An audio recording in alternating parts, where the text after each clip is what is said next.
Those will just write quickly. All right, excellent. All right, Louwresse, I'm gonna hit broadcast now. 5, 4, 3, 2, 1. Let people in.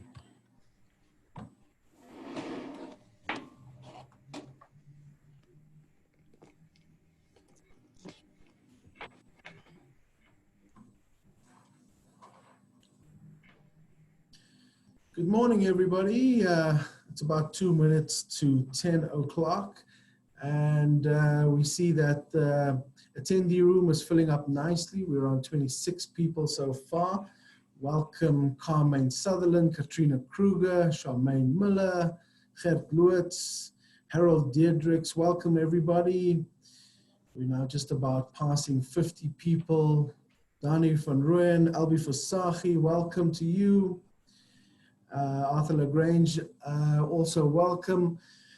We've got, well, firstly, let me introduce everything this morning. My name is Mark Lotter. It is our SEIFSA free webinar Wednesdays, and today is an auspicious day because it is the 1st of July, and as it is the 1st of July, POPI is going live and into the next phase at the moment. So for our free webinar Wednesdays, Louwresse said to me, we have to do one on POPI today because the industry will want to know what is happening on that score and what is happening with that particular piece of legislation. So according to my watch, it is 10 a.m. So without further ado, I'd like to introduce you to our industrial services, industrial relations and legal services executive, Louwresse Specht, who will take you through what's happening with POPI. Louwresse, over to you. Thank you, Mark. Okay, so like Mark has said, POPI kicks in today. Well, many of the provisions of POPI that creates compliance issues, and that's going to create a lot of headaches for some people. So, you know, we're already compliance fatigued, and I thought I would use this opportunity because I have been thinking about how does POPI apply in the context of COVID-19? So we'll get to that in a bit. And in case you were wondering, POPI is not such a bad thing, okay? It creates some compliance issues, but it's not so bad because, for one, it enforces the right to privacy contained in the Constitution. It strikes a balance between the right to access information and the right to privacy. And finally, South Africa is on par with the rest of the world when it comes to legislating how data is to be treated. So data is now able to more freely move between different jurisdictions because we are now finally compliant. So in terms of COVID-19, when we visit businesses, we have to fill in these screening forms. You know, in the last 14 days, have you been in contact with anyone, your ID number, your telephone number, your full names, your address. So a lot of personal information going into those forms. So POPI obviously now applies. But how does it apply and why does it apply and how should we deal with this information in the context of COVID-19? So before we actually get to the actual application, a little bit of pointers and tips that I want to give you on what to do. There's a couple of things that we need to take note of. So the information that you are collecting falls squarely within the definition of personal information of the data subject. So the data subject is the person who are you collecting information on. When you collect this information and store it somewhere, you are processing this information, even if you do nothing with it. People write it on a piece of paper, you chuck it in the file gets chucked in the cupboard, and if someone gets, you know, infected with COVID-19 and you have to do a tracing exercise, all of those steps are processing information. So when you're using that information from the minute that you collect it up until the point where you destroy it, that falls within the ambit of processing information. Okay, so what's also important to know is that you are given 1 year from today to comply with POPI. So by the 31st of June next year, you have to be fully compliant with POPI. So what bothers me about this and what really stresses me out about this is if you are a company that is very data heavy, I almost want to say, I don't know if that's a word, but we'll use it. If you're very data heavy, so you have employees, many employees, hundreds, 1,000 employees, you have personal information on that employees. You also have special personal information on that employees, which has a different set of requirements to deal with. You have members, like SEIFSA has members. We have information about these members. If you have vendors and suppliers and clients, all of this is information. And you have to create a compliance plan, implement it, monitor it, report back on it, fix it, all of it within a year. And studies have shown in the EU specifically, where they've implemented the GDPR, that it takes more than a year to do this. So that kind of gets my goats. And, you know, yes, you have a year, but actually it's expected to do it as soon as reasonably possible. Okay, so, but before you do anything, it would be most important also to immediately appoint your information officer. So as far as the appointment of the information officer is concerned, POPI relies on the on Poppaea, which is the Promotion of Access to Information Act, which then says that this person, this information officer, is the head of your institution. So the CEO then, or the MD, or if you're a municipality, the municipal manager then, or a person duly authorized by that person as a deputy. So very much like SHEC, where you have your 16.1 and your 16.2, there are certain duties that can be delegated. So your head of institution will always be the liable party. So all the liabilities fall squarely on his shoulders. And then he can appoint or she can appoint deputies, which I would advise doing anyway. And it's good to have, say, one in your finance department, one in HR, and one in different departments. So all of them can be responsible for the different collecting of information, because not all the information, not every department collects the same type of information. It's either just personal information or special personal information. Okay, so as I said, the CEO or the MD can appoint a deputy information officer, and this person will also typically receive requests for information and facilitate these requests and provide the necessary assistance to the applicants on behalf of the information officer. There are other many duties as well, but you know, for the purposes of this webinar, I think it's sufficient just to stick to the COVID-19 duties.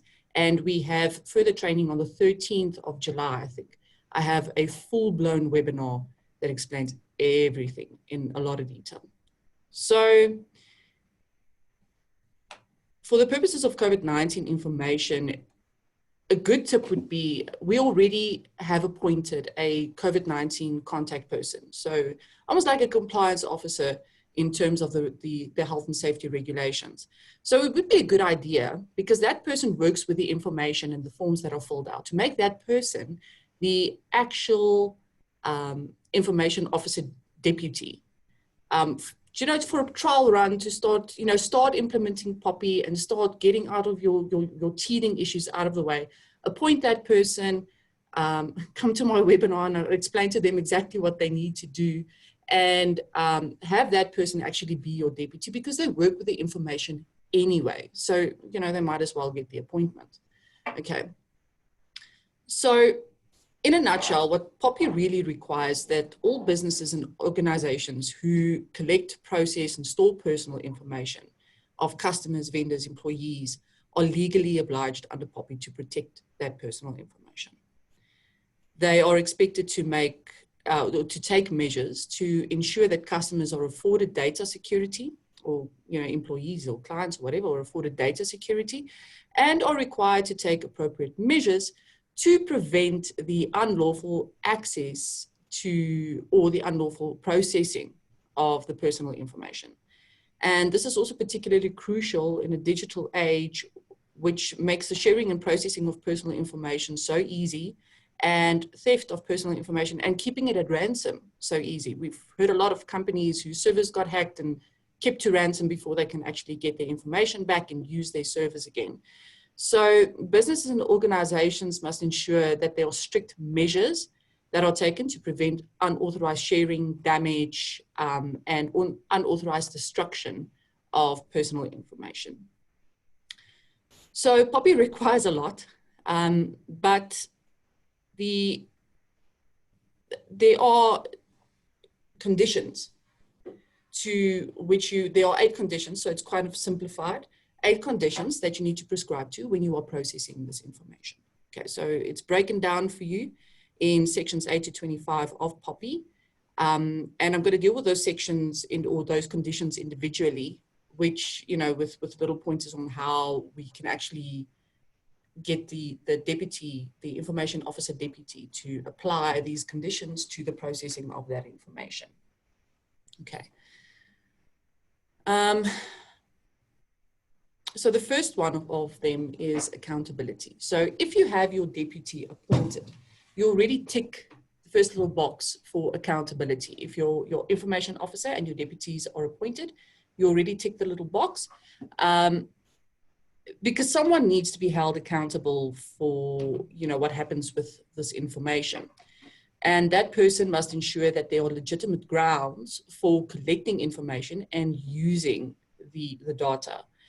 So in order to ensure that the data is not used in ways that have unjustified adverse effects on the individuals concerned, that would typically be one of the duties of that information officer and or its deputy. Okay, so in this case, you would be collecting information to mitigate the spread of COVID-19. And that's a pretty legitimate ground. And it's also because it's required from you. So 2 legs that accountability stands on is 1, there should be a person to be held to account, and 2, that person needs to ensure that the grounds for collecting information is legitimate. Then the second condition is a processing limitation. Okay, so what the Act means by processing limitation is that the purpose of processing must be adequate, relevant, and not excessive, and with the consent of the data subject. And the information must come directly from that data subject. So this relates to how the information is collected really. So the lawfulness of the processing, really. And to this, you know, to the extent of COVID-19 and collecting that information, there is a proper justification, which is again the regulations issued in terms of the DMR, which requires you to screen people and to keep information for the purposes of tracing should someone become infected. But then also you have to ensure that the data you collect is not used for any other reason. So if SEIFSA has a form in the front or forms in the front that people have to fill in when they come in, the screening forms, I can't go and give that forms to my marketing department and say, hey, you know, here's some leads for marketing. We can't do that. So when you collect information for a specific reason, it only relates to that specific reason. Okay, so you can't, not even with consent. If you get consent that it can be used for any other reason, it should be still related to the purpose for which it was collected, which might be if you're collecting information for screening, it might be collecting information also for tracing. So the purpose specification is condition 3. So when you collect personal information, again, it must be for a specific, explicitly defined and lawful purpose related to the context. Okay. So you must inform the data subject of the purpose for collecting that information. Do not presume that people know what you are collecting the information for. We know what happens to presumptions, okay? And if they don't know what the screening forms are for, they've been living under a rock for the past 4 months. I understand that, but still don't make the presumption, okay? So practically, what will you do? On the forms itself, you can indicate what the purpose is.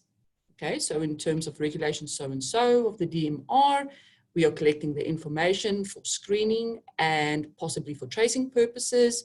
And there can be a little line that says, I understand that the information collected is used for X, Y, and Z reasons, with a little tick box, and they can sign next to it. So that's typically something that should be on your form if it's not on your form yet. And then you can also indicate on your forms that you will be keeping the information for as long as required by the DMR. So either, I'm sorry.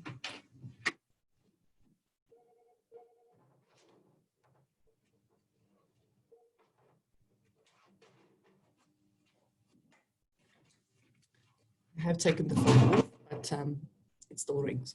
Okay, so, so you can also indicate on these forms how long you will be keeping that information for. That's very important, and how you will be destroying this information when you don't need it anymore. Okay. And also be very mindful that when destroying the information, it should not be capable of reconstruction. So, you know, a lot of people might say that, but if you shred papers, you can still stick it together. Sure, if you have a sweatshop, then you probably would be able to. But, you know, shred it, burn it, do whatever, what you can with the information once you don't need it anymore, because the crux is it shouldn't be able to be reconstructed after you've destroyed it. So condition number 4 is further processing limitation. So you may, with the consent of the data subject, put personal information to further use. And this relates to one of the previous conditions that we spoke about. If it is compatible or in accordance with the purpose for which it was collected. So in this case, it would be for COVID-19 to mitigate the spread of infection and perhaps later to trace. But if you want to use the information again, to be on the safe side, just say that we are collecting the information for screening purposes, and we may use it later for tracing purposes, and they need to consent to it. So if you want to use that information for marketing related or sales or whatever the case may be, have a completely separate form. Don't do it on the same form. Okay, because then, you know, a separate form with the same information versus one form used for dual purposes that's completely unrelated to one another, it's not a good idea. So condition number 5 is the information quality. So there is a obligation on you to ensure that the information that you collect is complete, accurate, and not misleading. And you need to keep in mind the purpose that you are collecting this information for. So you would typically have to look at your form and say, do I have everything on this form that would help me screen a data subject, and with consent, use this form for tracing purposes later on. And I actually find this provision quite helpful because, you know, it helps you sort of with the tracing exercise if there's someone infected in your organization. And it helps you with your health and safety requirements. So condition number 6 would be openness. So POPI requires extensive notification requirements to data subjects when collecting personal information. So the organization that collects this personal information must inform that data subject why it is collecting the information. All these conditions are really interrelated. And whether that information is required by law, such in this instance, the DMR regulations, and with who this information may be shared. So come to the point where you have to go through a tracing exercise because someone got ill, it may very well be that you have to share this information with the Department of Labor. So you need to indicate that on your forms. And again, people need to consent to that, to the sharing of that information. So the data subject also has the right to rectify his information, and he may also complain to the information regulator. Okay, so that's the whole transparency, openness thing. So do we put the form, do we put all these consents on the form and explain it to the data subject? What do we do? So that would very much depend on the size of your organization and, you know, people coming in and out of your organization. A good example would be if you were in the hotel or in the restaurant, if you had a restaurant and you know, have to use these forms, people need to be screened, that type of thing. Then typically you can put the form down on the table and have your waiter just explain what the form is about, explain the consent before he rambles on to the specials for the day. and then he can collect the form and he can go before he brings people's food around or whatever the case may be. So it will very much depend on the size of your organization and who comes in and comes out and the traffic. So if you have a lot of people coming in and out, your receptionist can't explain to every single person what this is for and be explicit about what this form is for.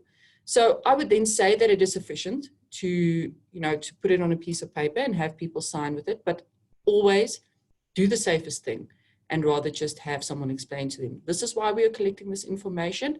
This is what's written here. Please sign it if you agree. Okay. So the next one is security safeguards. So that's the next condition. So you have to have proper security safeguards in place and measures to ensure the integrity and confidentiality of the information. So this I find a little bit problematic because I've seen when I'm going out consulting, the screening forms that I sign has, like the honesty book that you had at complexes where you write in your registration number and your cell number and that type of thing. So all the visitors are listed right below one another and with their temperature in there. Okay. The problem you have with that is anyone can see what the information is of a person that came in before you. So do we now do completely new books? Do we now do completely new forms? It is a little bit difficult because you're supposed to protect that information that is not capable of being seen or used by a third party. So I think it would pretty much depend on the organization concerned. A lot of organizations have these books where you write on one slip and you tear it out with the carbon that sits on the page and you take it to the person you're visiting and they sign it. If you already have those order books, you can't really do away with them. It's a lot of money that you're going to waste. But for the purpose of specifically screening people, there has to be all of these consents and things being explained. So you might as well do new forms and give that to your security guard taking the temperature or your receptionist or whoever taking the temperature. So always err on the side of caution. So, and if there is a breach, very important, if there is a breach of people's information, let's say, for example, you have this file that you kept everyone's screening forms in, your deputy information officer, and the file now goes missing. No one knows where that file is, and it happens. Then you have to inform the information regulator that there's been a data breach. Okay, so just take care of the files, lock them away. Then condition number 8, which is the final condition, is data subject participation. So data subjects have the right to know what personal information about them is being kept by a particular organization. And they can request that, let's say, for example, I signed in and I did the whole screening exercise and I can't remember what information I gave to you. It happens. Then there is a prescribed form in the regulations that can be filled out and I can give it to you and say, well, look, I just want to see what data I gave to you. And people are then entitled to change the data. But if the regulations require you to get sufficient data to be able to trace someone, there's not a lot of information that you can change, sort of delete and edit because it's data required by legislation in terms of the DMR or the regulations in terms of the DMR for your health and safety purposes. So, but in the normal sense, people would be able to request that their data be deleted or corrected and exactly know what data you have on them. But like I said, a reasonable ground here is the DMR. So, it would be a reasonable ground to refuse to delete someone's data, especially like in the first 14 or 21 days after they signed into your premises or so. So these conditions apply to the processing of personal information from collecting it to finally destroying it.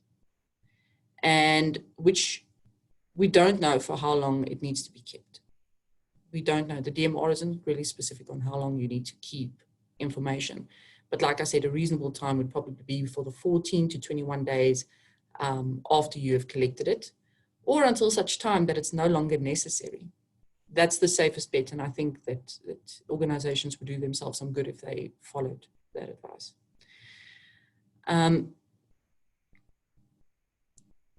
what's important about POPI is that organizations are obliged to, at every stage, consider carefully the purposes for collecting the information, why it should be retained, for how long it should be retained, and what they may use the information for, and the obligation to grant up data subjects access to that information. So that's POPI really in a nutshell, but there's a lot of stuff that goes with it, you know, there's a lot of meat on that bones.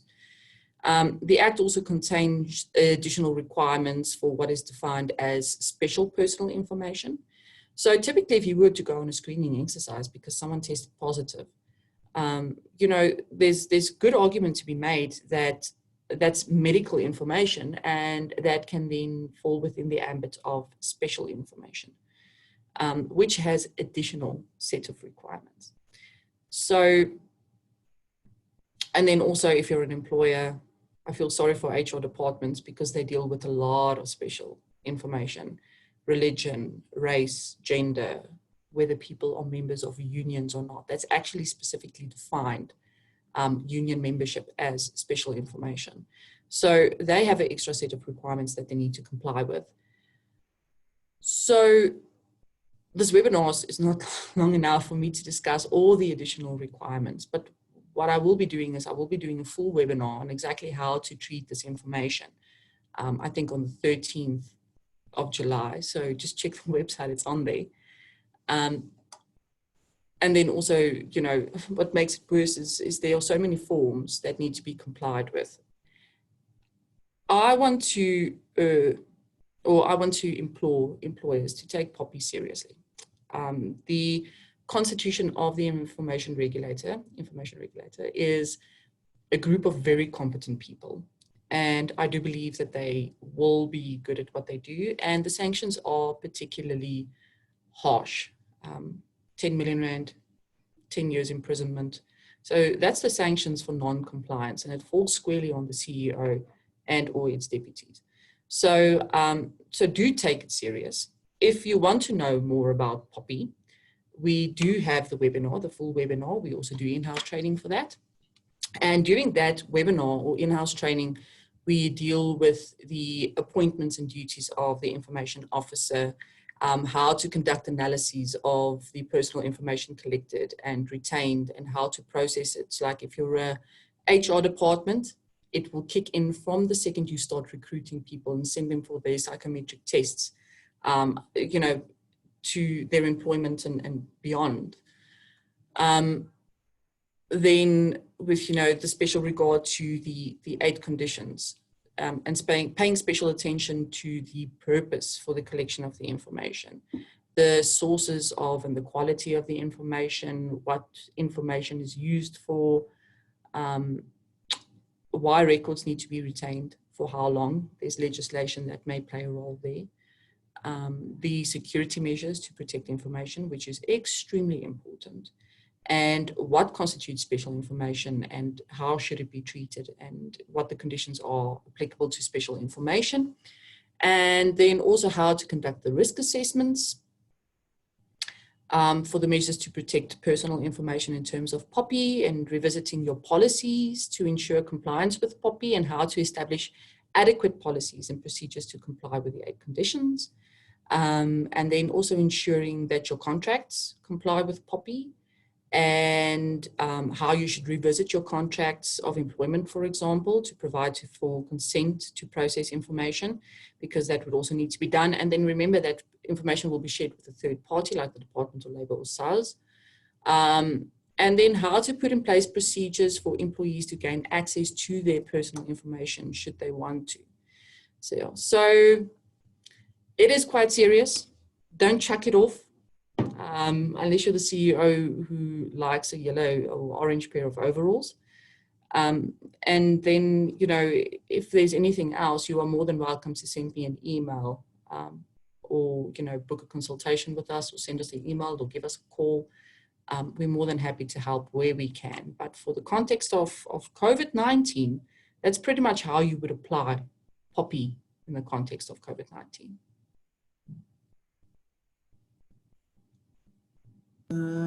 Okay, thanks, Louwresse, much appreciated.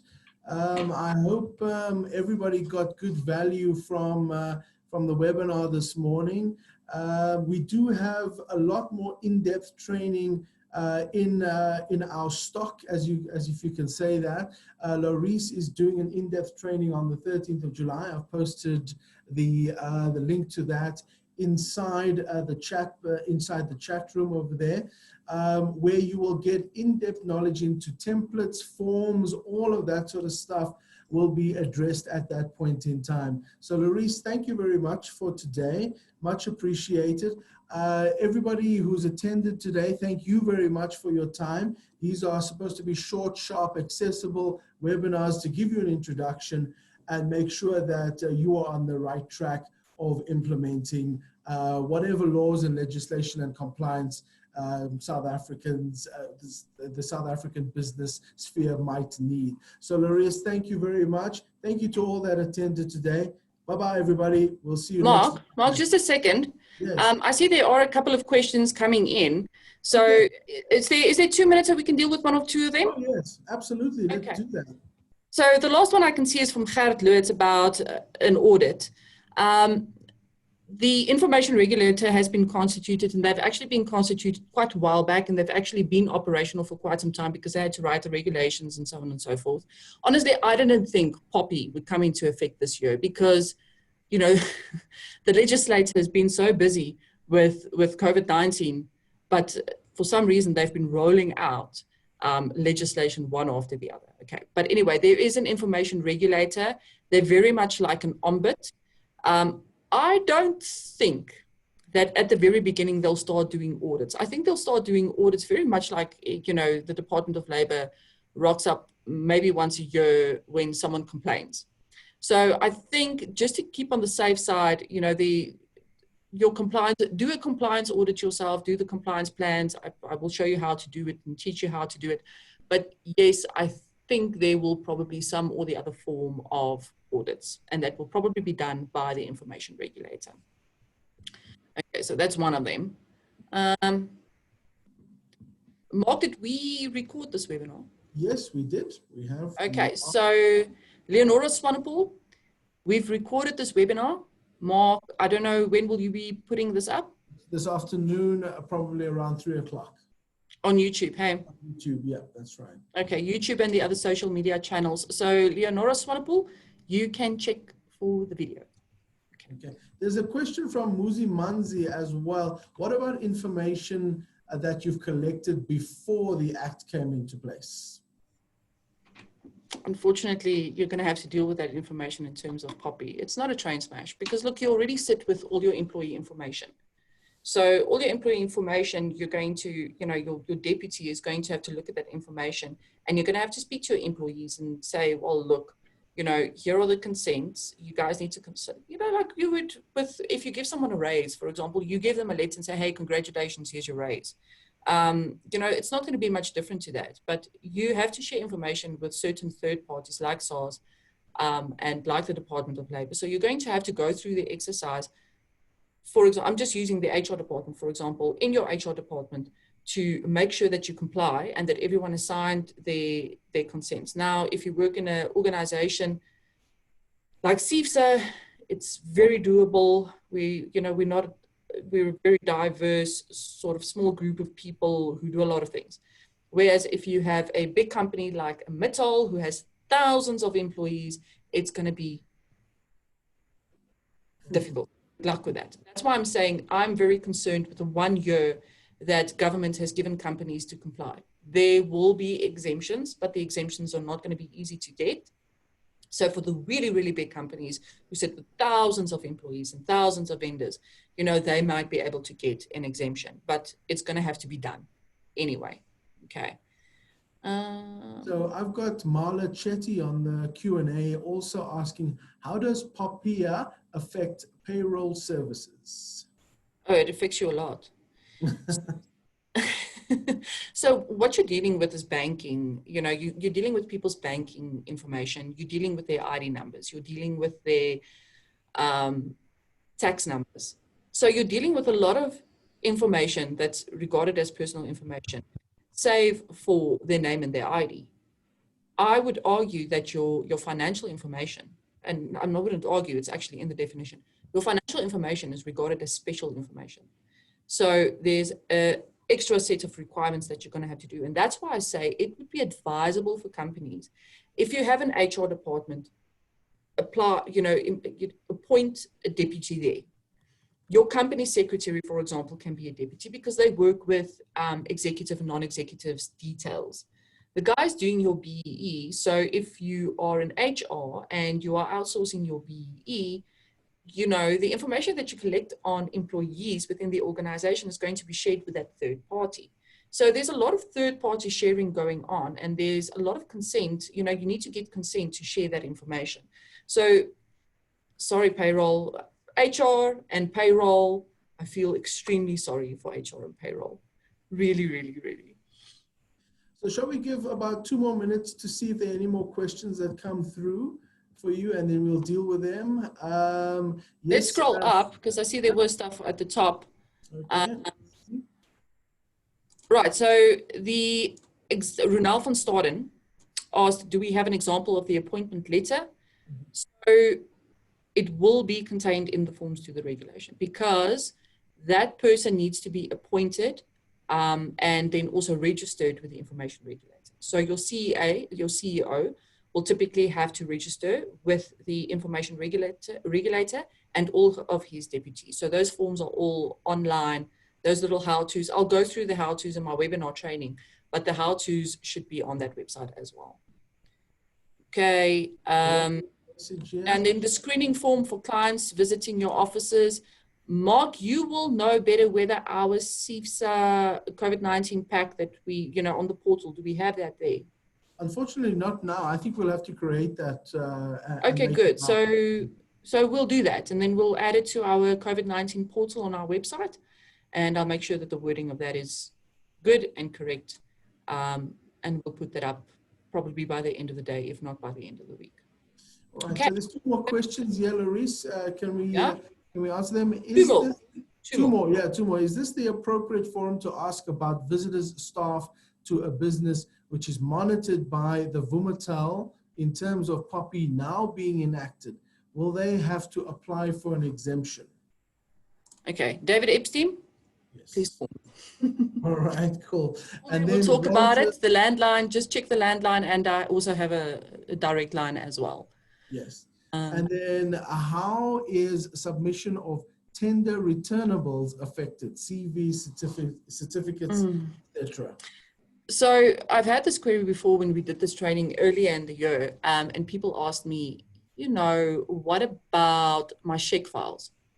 Okay, because when you do your check files that you sort of hand in, for example, if you are a logistics company and you are transporting coal, you need to hand in a check file at the mine where you are loading or offloading or whatever the case may be. And in there are all your drivers,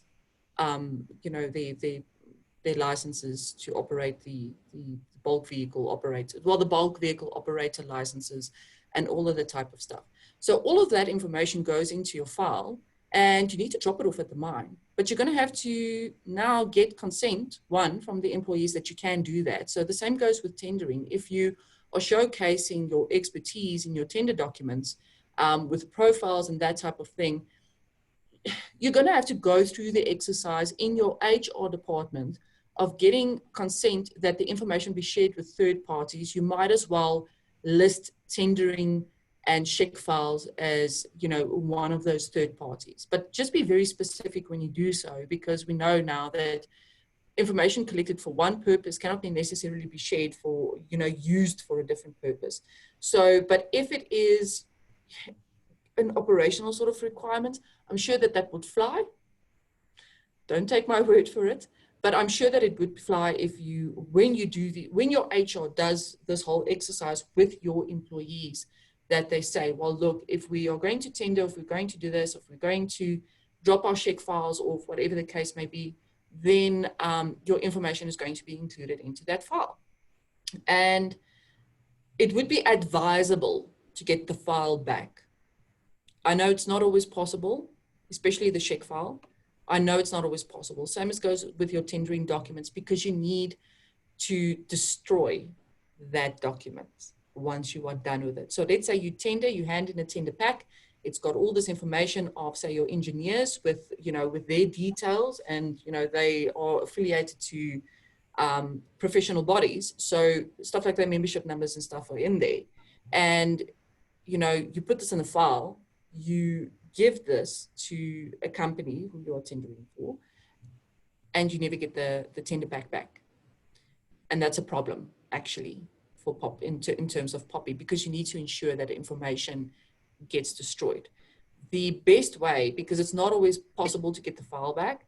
So, you know, as companies go through the motions of POPI, they will also have to go through the whole destruction compliance issues. So if I tender to a large company,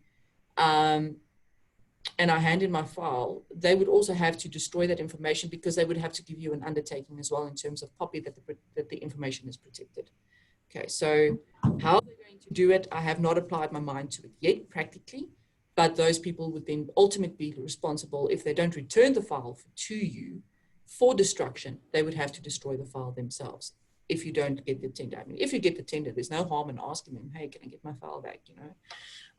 But yeah, so that's the long and the short about tendering. And I'm actually, it's the same as goes with the SHEC files. When people ask me about the SHEC files, you don't really have control over it. You don't always get it back. And that is a bit of a problem in terms of the act. Okay, thanks, Louwresse. I think a good way to end up was saying, it's a very, very complicated terrain over here, and I think more in-depth analysis needs to happen. I think you will explore that a little bit more in your fuller training. Louwresse is doing training on the 13th of July. You can book on our website. Please contact Louwresse at seifsa.co.za if you have any questions. I've also posted a form in the chat that will go straight to Louwresse as well. So please be in contact with us, and thank you for joining us today. Thanks everybody. Bye-bye. Hi everyone.